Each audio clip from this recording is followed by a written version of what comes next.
Hi guys, Andy here. I wanted to talk some more about chattering issues that people are having with brake lathes. This isn't just for Amco brake lathes, it's for any brake lathe. I want to cover today, I want to cover mounting the rotor properly. You got to look at what you're going to be cutting. There's some stuff out there that you shouldn't even bother cutting. The majority of the non-vented uh, rear rotors, they're not expensive enough to justify spending the time cutting the rotors. It's too cheap.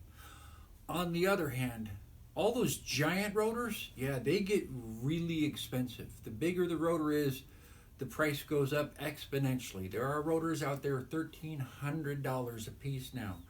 If you could cut that, you'd probably save your customers and make more profits at the same time. The problem everybody has with cutting larger rotors is it's trickier. We could get away with murder cutting little tiny rotors from the 70s. Even fast cars in the 70s had 10 and 11 inch rotors. It was rare to see anything beyond 12 inches. Now we've got rotors, we got rotors as big as 17 and a half inches on the road these days. That's some pretty big stuff.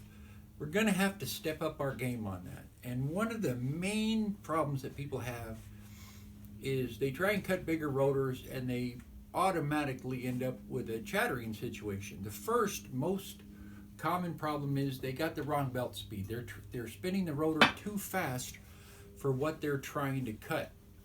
If you exceed the feet per minute that your blades can handle on your particular machine, and all these machines have different tolerances for what they're going to cut.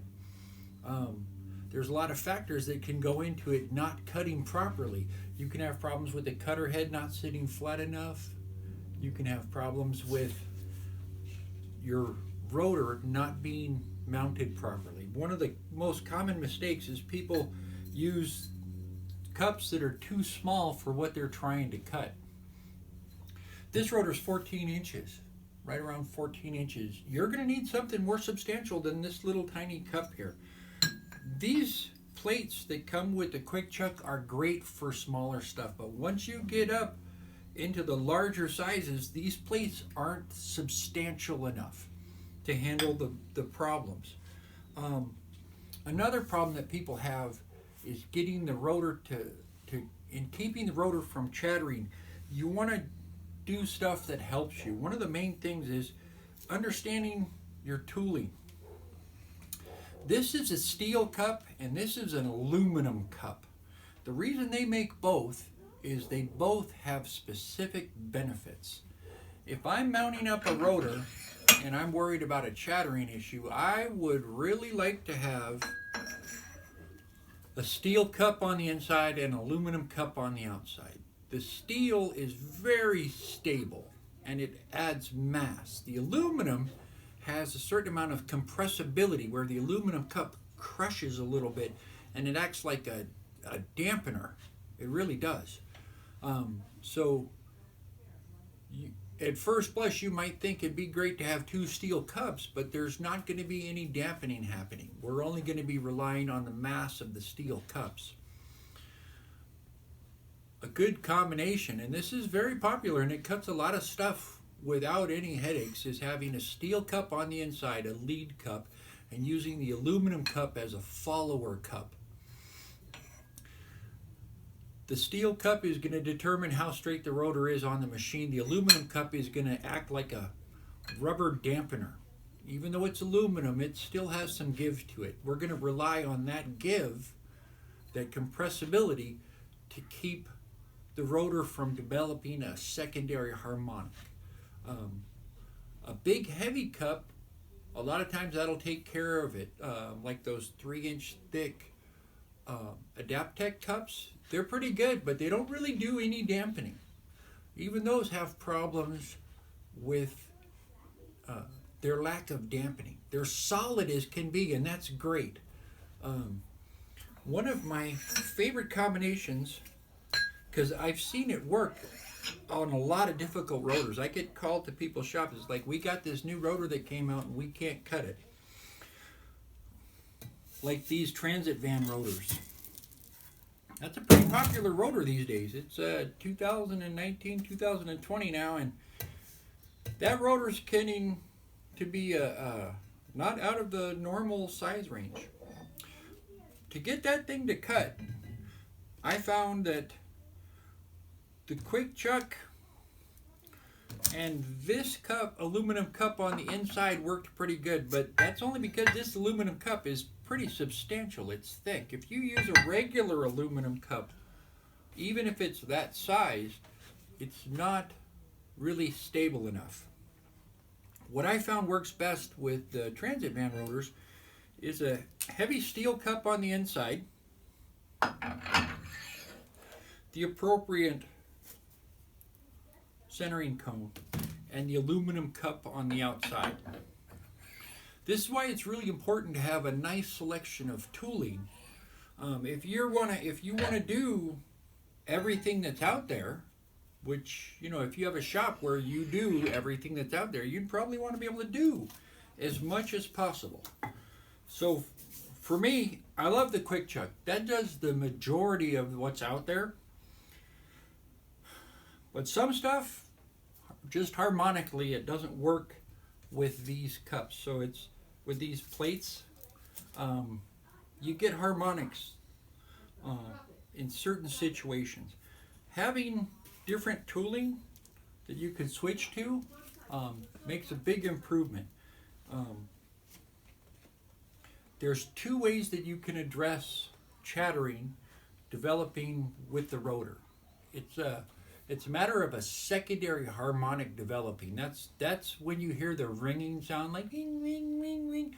I could set up a rotor to make that noise, but it's just too annoying. I hate listening to that noise. It's the bane of my existence. Most of the time when I go to people's shops to service their legs and solve those problems, the way to solve the problem with cutting, if you have a well-serviced machine and you have this new rotor that you never cut before and you can't get it to cut right because it always goes to chattering, and you've tried belt speed and you've made sure your cutter head is kosher and like it's supposed to be, all flat on the bottom and solid and everything's good, then you got to look at your tooling. It might be time to step up and get some better tooling or some more appropriate tooling for what you're doing. If you're doing fleet service, then you need to be able to do the rotors on the fleet service vehicles that you're doing. If it's fleet service trucks, you probably want to be able to do those because we can't rely on parts people to deliver rotors. It's better if we can cut them. Profit-wise, you're better off cutting rotors than leaving a car on the hoist for a day and a half waiting for the appropriate rotors to come from Timbuktu. It's just not practical. So we want to be able to cut stuff. Well, having the right tooling for the job. There's a huge selection of tooling. AMCO has tooling for everything up to 18 wheelers. It's an impressive selection of tooling. That's one of the reasons people like AMCOs and machines that share the same arbor sizes as AMCO, because they have the widest selection of tooling out there. There's some other good brands of tooling out there. I like the Adaptec, the Quick Chuck, a lot of different ones. The stuff that came on AccuTurns was great tooling too. Those big heavy cast steel cups are pretty amazing. They work really good. I don't know where these came from, these aluminum ones, but these things are like gold. They do a wonderful job at dampening. So like I was saying with this rotor, the only way I can consistently cut this, and my machines are perfectly tuned up, the only way I can consistently cut that without having headaches is this combination right here with the appropriate centering cone and spring. The spring silencer, which I'm going to do a whole other video on the selection of silencers, which is another aspect that can lead people to problems. Today I just wanted to cover the tooling aspects. Having the right tooling for what you're cutting the majority of is very important. If you can't figure out what you need to get to cut a particular rotor, we're available. handydandy.com. I can walk you through it. I'm not really a part supplier. I'm a fix the machines kind of guy. But I know what tooling works and what doesn't. and I can probably help you find the right stuff. Thanks for your time. I hope this helps with your problem.